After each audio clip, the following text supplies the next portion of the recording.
from Son of Man by Jean-Baptiste Del Amo. As he becomes more familiar with his surroundings, the son ventures further and further. He no longer fears the marauding bear, he no longer feels the piercing eyes of the forest on him.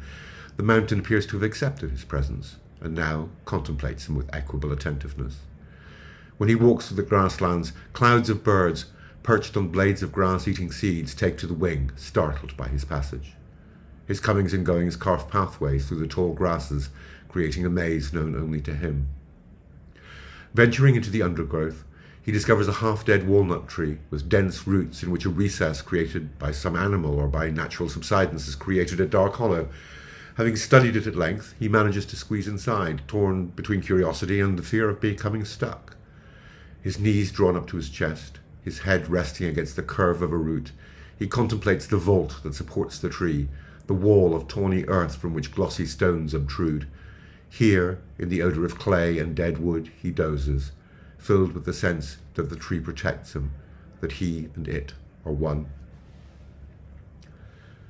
In the course of his explorations, he develops a mental map of the area.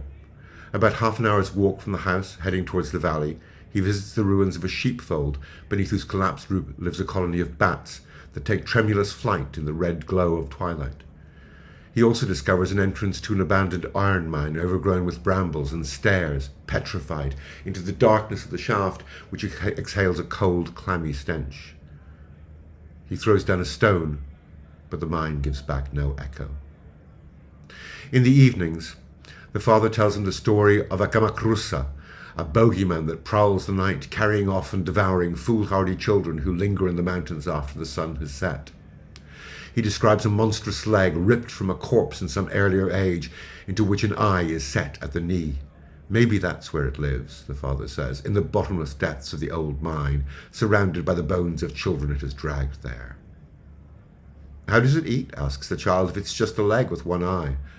The father shrugs and says it must have found a way, must have a hidden mouth and teeth that swallows children whole, like a snake consumes its prey, and the son shudders in terror, for the possibility that the Kamacrusa exists, waiting in the dark depths of the mine for night to fall, seems more believable than the bear that the father had previously warned him about.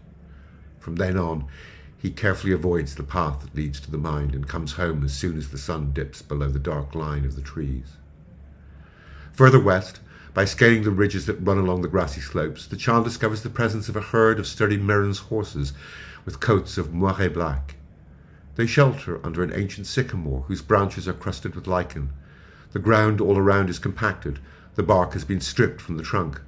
Doubtless there was a time when these horses belonged to humans, but they seem to have returned to a wild state. Their manes are heavy with tangled knots. Their hooves are split, and if they were ever shod, they are not now. One of them has lost an eye. From beneath the closed lid, with its long lashes, trickles a tear that swarms of flies come to feed on. Among the horses is a dam suckling a pale grey foal that is still unsteady on its feet. When it first sees the child, the one-eyed stallion whinnies and the herd trots off to the far side of the meadow. The boy walks into the golden shadow of the sycamore, into the sweet scent of horses, of the droppings that litter the ground, and the plaques of lichen warmed by the sun. He runs a hand over the trunk, the smooth curves where teeth and the horse's constant rubbing have stripped away the bark. Though excited by the discovery, a vague sense of unease means he does not mention the horses to the father or to the mother, but he often returns, at more or less the same hour, and, little by little, the horses grow accustomed to his presence, making only a half-hearted attempt to flee, though they keep their distance and watch his every movement. The foal approaches timorously, ready to bound away. Before long, the child can stroke its muzzle, feel its warm, wet breath against the hollow of his hand. He spends endless hours with the horses, leaning back against the sycamore, currycombing their flanks with a broom head he took from Les Roches, and their coats and detangled manes once again gleam in the waning day, when the sun, swallowed up by the mountain ridge, allows a last beam of light to trickle down the adret.